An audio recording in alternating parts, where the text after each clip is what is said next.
Lumalagas ang pagpala po sa ating lahat. Para sa ating pagkaraw-araw tayo ngayon sa Levitico Kapitulo 1 sa versikulo 10 hanggang 13. Kung tupa o kambing ang ihahandog, kailangang ito'y lalaki rin at walang kapintasan. Papatayin ito ng maghahandog sa harapan ni Yahweh sa gawing hilaga ng dambana, at ang dugo'y ibubuhos ng mga saserdote sa paligid ng dambana. Kakatayin niya ito at ihahanay na kasama ang ulo at taba sa ibabaw ng apoy na sa dambana. Ang lamang loob at mga paa ay lilinisin muna bago ilagay sa dambana.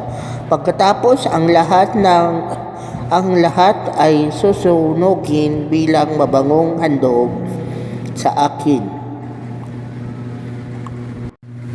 So sa passage na to, parang noong panahon kasi ni na Moses, for example, yung farmer, wala siyang baka, tupa lang ang meron siya. So pwede rin na instead of baka, maging alternative yung tupa. So tupa ang lalaki rin. Kasi alam natin na si Lord talaga all-knowing siya. So, kumbaga, alam ni Lord na hindi lahat ng mga Israelites ay nag-aalaga ng baka. So, yung iba baka tupa lang ang alaga or baka iba ang hayop ang alaga. So, si Lord considerate siya. At kinoconsider niya kung ano lang ang kayang dalhin ng mga Israelites. So, yung iba, pwedeng i-consider yung tupa. So, masasabi natin na ito, bagamat sa panahon natin ngayon, hindi na tayo gumagawa niya na sinusunog yung mga hayop or sacrificial offering. Pero nag-o-offer pa rin tayo. So, kumbaga, si Lord aware kung ano lang ang kaya mong ibigay. So, aware naman tayo na dihamag na mas maliit yung tupa compare doon sa baka. So, kung sa panahon natin ngayon, pwede natin i-consider yun as, kung titingnan natin, so pwede natin sabihin na baka yung nagdo-donate or nag-o-offer ng baka noon, pwedeng baka 6 digit ngayon ang i-offer nila. At yung nagdo-donate naman or nag-o-offer naman ng tupa, baka sila yung nag-o-offer din ng mga 4 digit. So magkaiba talaga yun. Pero hindi yun ang tinitingnan ni Lord. Hindi si Lord tumitingin kung kaya mo mag-offer ng 6 digit at hindi rin si Lord tumitingin kung kaya mo lang ay 4 digit. Ang tinitingnan ni Lord ay yung willingness mo sa pag-offer. At syempre, out of generosity.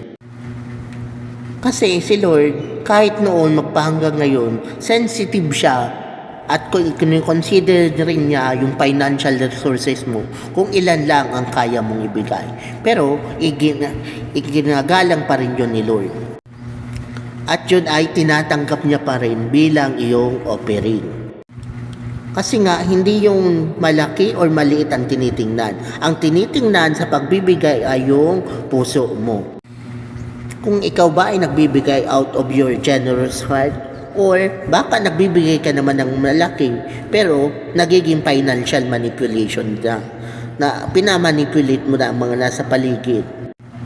At feeling mo dahil malaki ang dino-offer mo, dinadala mong offering, ay pwede mo nang maging sunod-sunuran yung mga namumuno. So mali din yun. Financial manipulation yun. Hindi yun kalooban ni Lord.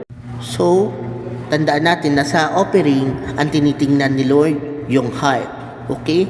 Mapalaki man o maliit.